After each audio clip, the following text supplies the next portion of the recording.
ہماری جماعت اہل حدیث کے بارے میں بہت ساری جھوٹی باتیں بھی پھیلائی جاتی ہیں،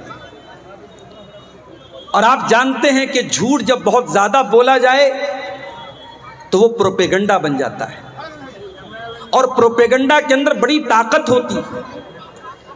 کبھی کبھی پروپیگنڈا کے ذریعے سچ کو جھوٹ اور جھوٹ کو سچ کر دیا جاتا ہے۔ تو جماعت اہل حدیث کے بارے میں ایک پروپیگنڈا یہ پھیلایا گیا کہ یہ جماعت نبی کو نہیں مانتی، اہل حدیث نبی کو نہیں مانتے، اہل حدیث نبی کو اپنے جیسا مانتے ہیں۔ تو آج کی تقریر میں میں یہ چاہتا ہوں کہ جماعت اہل حدیث کا کیا اسٹینڈ ہے، کیا موقف ہے اللہ کے پیارے رسول صلی اللہ علیہ وسلم کے بارے میں۔ کیا واقعی میں اہل حدیث اللہ کے نبی کو نہیں مانتے؟ آئیے قرآن کریم کی ایک آیت سے اپنی بات کو شروع کرتے ہیں۔ قرآن کہتا ہے یا ایھا الذین آمنوا ان جاءکم فاسق بنبأ فتبینوا، اے ایمان والو، جب کوئی فاسق آدمی، کوئی ناقابل بھروسہ آدمی، کوئی اوشوسنیہ آدمی تمہارے پاس کوئی خبر لے کر کے آئے تو پہلے تحقیق کر لو، جانچ کر لو، کہیں ایسا نہ ہو ان تصیبوا قوما بجہالۃ فتصبحوا علی ما فعلتم نادمین، کہ سنی سنائی خبر کی بنیاد پر تم کوئی پرتکریا کر بیٹھو، تم کوئی ریئیکشن کر بیٹھو، تم کوئی قدم اٹھا لو اور بعد میں تم کو پچھتانا پڑے، ریگریٹ کرنا پڑے، شرمندہ ہونا پڑے۔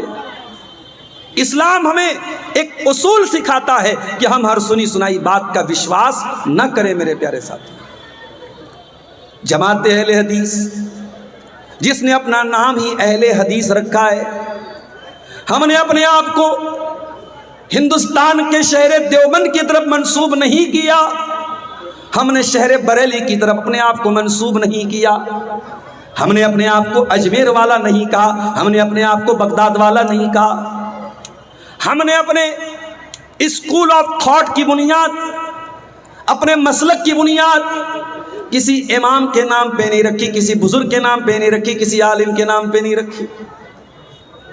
دنیا والوں نے تو اپنے آپ کو حنفی بنا لیا، شافعی بنا لیا، مالکی بنا لیا، حنبلی بنا لیا، دیوبندی بنا لیا، بریلوی بنا لیا۔ ہم نے تو نام بھی رکھا، ہم نے پہچان بھی بنائی، ہم نے آئیڈینٹی بھی بنائی، تو اہل حدیث بنائی کہ ہم کون ہیں؟ قرآن و حدیث والے ہیں، یا تو رب کے قرآن پر چلنے والے ہیں یا جناب محمد رسول اللہ صلی اللہ علیہ وسلم کے فرمان پر چلنے والے ہیں۔ اور یہ بھی نوٹ کر لو میرے بھائیو، آج اپنے آپ کو ایک آدمی حنفی کہتا ہے، اس سے پوچھو بھائی تم کس کی فقہ کو مانتے ہو؟ وہ کہے گا میں امام ابو حنیفہ کی فقہ کو مانتا ہوں۔ پھر اس سے پوچھو بھائی یہ بتا تیرا عقیدہ کیا ہے؟ وہ کہے گا میں عقیدے میں امام ابو الحسن اشعری کو مانتا ہوں، میں ماتوریدی کو مانتا ہوں، میں فلاں ہوں، میں فلاں ہوں۔ اور اب اہل حدیث سے پوچھو بھائی تیرا عقیدہ کیا ہے؟ اہل حدیث کا جواب یہی ملے گا، میرا عقیدہ تو وہی ہے جو رب کے قرآن نے سکھایا، جو نبی کی حدیثوں نے سکھایا، ہمارا تو عقیدہ بھی قرآن و حدیث والا ہے۔ یہ کتنا بڑا ظلم ہے اور کتنا بڑا انیائے ہے کہ کوئی یہ کہے کہ اہل حدیث نبی کو نہیں مانتا۔ اور جہاں تک یہ سوال ہے کہ ہم یہ کہتے ہیں کہ صاحب نبی ہمارے جیسے ہیں، نبی ہمارے جیسے کیسے ہو سکتے ہیں؟ ہماری زبان سے سچ بھی نکلتا ہے، ہماری زبان سے جھوٹ بھی نکلتا ہے، ہماری بہت ساری باتیں صحیح بھی ہوتی ہیں اور بہت ساری باتیں غلط بھی ہوتی ہیں، لیکن اللہ کے آخری نبی کی شان کیا ہے؟ قرآن کا 27واں پارہ اٹھاؤ، اللہ فرماتا ہے وَالنَّجْمِ إِذَا هَوَى مَا ضَلَّ صَاحِبُكُمْ وَمَا غَوَى وَمَا يَنطِقُ عَنِ الْهَوَى إِنْ هُوَ إِلَّا وَحْيٌ يُوحَىٰ۔ قسم ہے ستارے کی جب وہ ٹوٹ کے گر جائے، اے مکہ والو ہم نے جو نبی تم کو دیا ہے، جو نبی تمہارے بیچ میں آئے ہیں، نہ تو ان کے علم کے اندر کوئی خرابی ہے، نہ ان کے عمل کے اندر کوئی خرابی ہے، ان کا علم بھی معصوم، ان کا عمل بھی معصوم۔ وَمَا وما ينطق عن الهوى، اور میرا نبی اپنی مرضی سے کچھ نہیں بولتا، میرے نبی کی زبان سے ان کی اچھا سے کچھ نہیں نکلتا ہے، ان هو الا وحی یوحی، میرے نبی تو وہی بولتے ہیں جو اللہ ان کو آرڈر دیتا ہے۔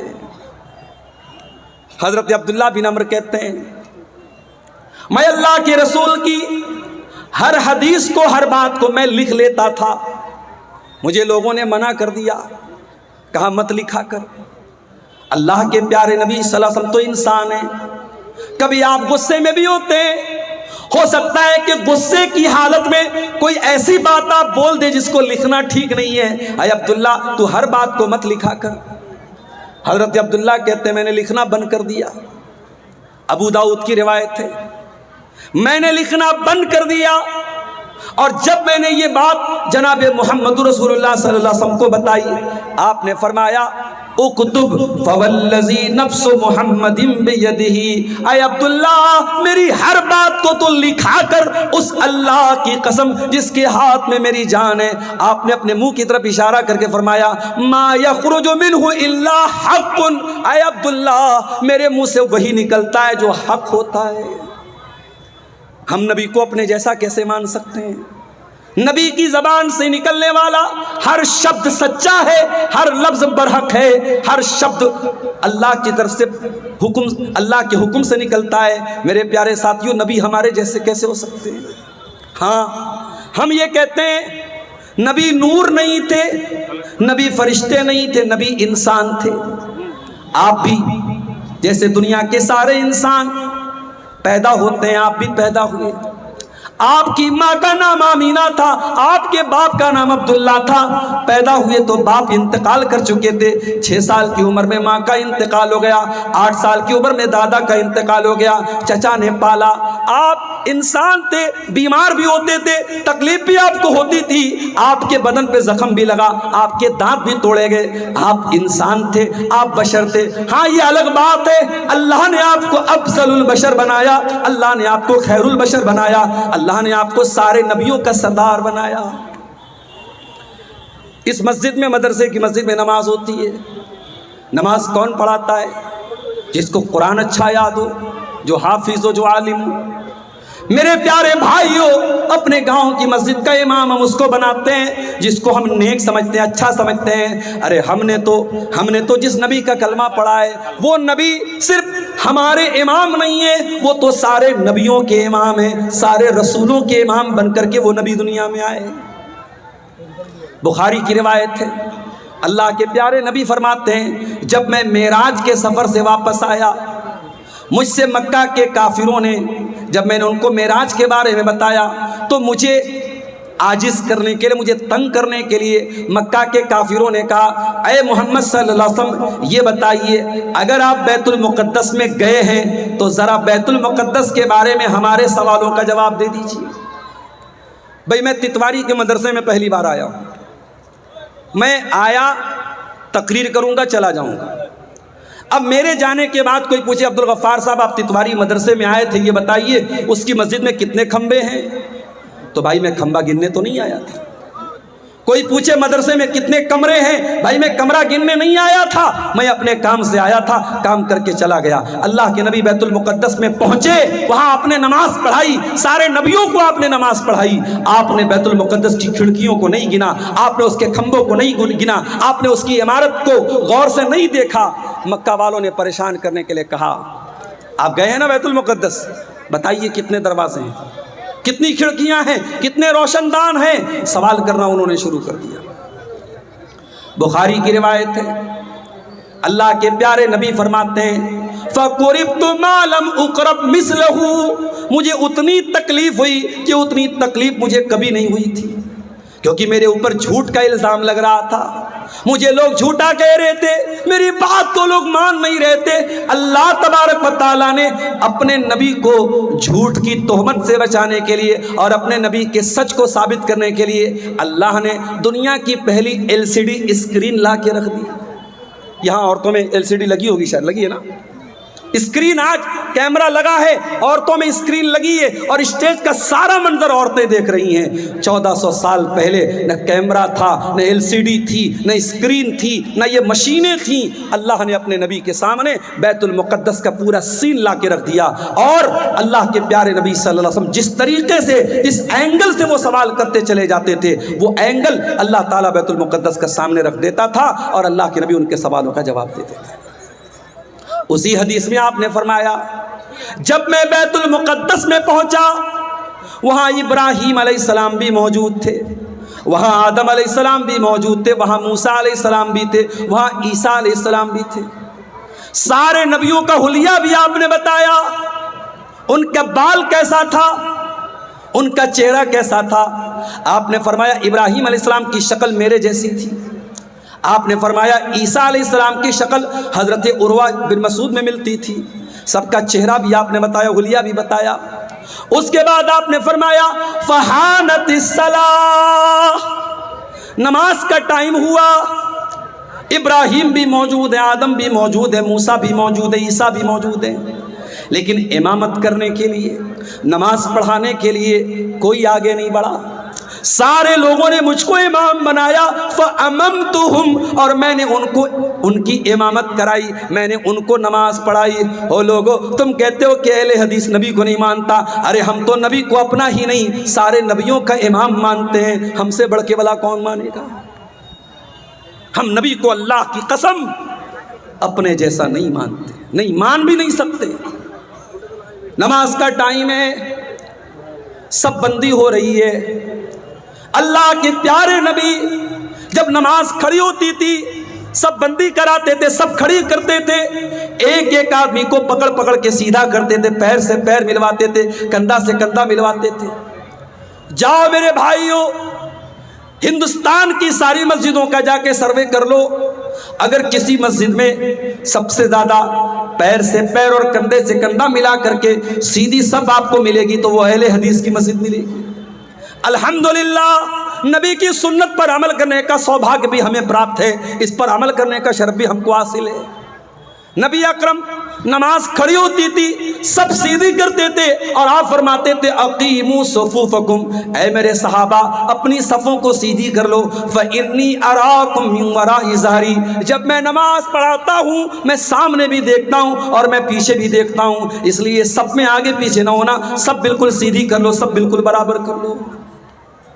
اس کا مطلب کہ اللہ کے نبی کو یہ وشیشتا دی گئی، یہ اسپیشلٹی دی گئی، یہ خصوصیت دی گئی کہ آپ پیچھے بھی دیکھ سکتے تھے۔ اللہ کے پیارے نبی خود فرماتے ہیں میں نماز پڑھتا ہوں تو مجھے پیچھے کا بھی نظر آتا ہے۔ اور آگے بڑھیے، رات کا وقت ہے، اللہ کے پیارے نبی تہجد کی نماز پڑھ رہے ہیں، 8 رکعت آپ نے نماز پڑھی، اس کے بعد آپ تھوڑی دیر سو گئے، لیٹ گئے، اس کے بعد آپ نے اٹھ کر کے وتر کی نماز پڑھی۔ حضرت عائشہ نے فرمایا اے اللہ کے پیارے نبی اتنام قبل ان توتر، آپ وتر کی نماز کے پہلے تھوڑی دیر سو جاتے ہیں، آرام کرتے ہیں، آپ تو وضو بھی نہیں کرتے، آپ تو ایسے ہی نماز پڑھ لیتے ہیں۔ آپ نے فرمایا اے عائشہ میرا معاملہ دوسرے لوگوں کی طرح نہیں ہے، میں لیٹا تو تھا، تنام عینی ولا ینام قلبی، میری آنکھیں سو رہی تھی لیکن میرا دل جاگ رہا تھا، میں پورے ہوش و حواس میں تھا۔ بھئی ہم اور آپ سو جائیں ہمارا وضو ٹوٹ جائے گا۔ کیوں ٹوٹ جائے گا؟ کیونکہ انسان جب نیند کی حالت میں رہتا ہے، ہوش و حواس میں نہیں رہتا ہے، اسے احساس نہیں ہوتا ہے، ہو سکتا ہے اس کی اس کا وضو ٹوٹ جائے اور وہ کوئی ایسی چیز ہو جائے کہ جس سے اس کا وضو ٹوٹ جائے۔ اس لیے شریعت میں اگر انسان گہری نیند سے سو جائے تو وضو ٹوٹ جاتا ہے، مگر اللہ کے پیارے نبی وتر کی نماز کے پہلے تھوڑی دیر سوتے ہیں، اور حضرت عائشہ جب پوچھتی ہیں اے اللہ کے نبی آپ وتر کے پہلے سوتے ہیں، تو آپ نے فرمایا میری آنکھیں سوتی ہیں مگر میرا دل نہیں سوتا ہے۔ ایسے تھے ہمارے پیارے نبی صلی اللہ علیہ وسلم۔ میرے پیارے ساتھیوں، ہم نے تو اس نبی کا کلمہ پڑھا ہے جس نبی کو اللہ نے پورے قرآن میں کہیں پر بھی یا محمد کہہ کے نہیں پکارا، نام لے کر کے نہیں پکارا، موسیٰ علیہ السلام کو یا موسیٰ کہا، عیسیٰ علیہ السلام کو یا عیسیٰ کہا، ابراہیم کو یا ابراہیم کہا، آدم کو یا آدم کہا، نوح کو یا نوح کہا. لیکن جب اللہ نے اپنے آخری نبی کو پکارا، کہیں فرمایا یا ایھا النبی، کہیں پکارا یا ایھا الرسول، کبھی فرمایا یا ایھا المزمل، کبھی فرمایا یا ایھا المدثر. ارے میرے نبی کی شان تو یہ ہے. قرآن کہتا ہے وَرَفَعْنَا لَكَ ذِكْرَكَ، اے نبی ہم نے آپ کے ذکر کو بلند کر دیا. حسان بن ثابت کہتے ہیں وَزَمَّ الْإِلَٰهُ اسْمَهُ مَعَ اسْمِهِ إِذَا قَالَ الْمُؤَذِّنُ أَشْهَدُ. جب مؤذن اذان دیتا ہے، جب پانچوں ٹائم کی اذان دیتا ہے اور اشہد ان لا الہ الا اللہ کہتا ہے، تو مؤذن کی اذان کمپلیٹ نہیں ہو سکتی، مؤذن کی اذان پوری نہیں ہو سکتی جب تک وہ اشہد ان محمد رسول اللہ نہ کہے. جب تک زمین قائم ہے، جب تک آسمان قائم ہے، جب تک دنیا میں اذان ہو رہی ہے، جب تک اللہ کی توحید کا ترانہ پڑھا جائے گا، محمد رسول اللہ صلی اللہ علیہ وسلم کی رسالت کا ترانہ بھی پڑھا جائے گا. پورے قرآن میں اللہ نے کسی انسان کی قسم نہیں کھائی. چاند کی قسم کھائی، سورج کی قسم کھائی، ستاروں کی قسم کھائی، عصر کے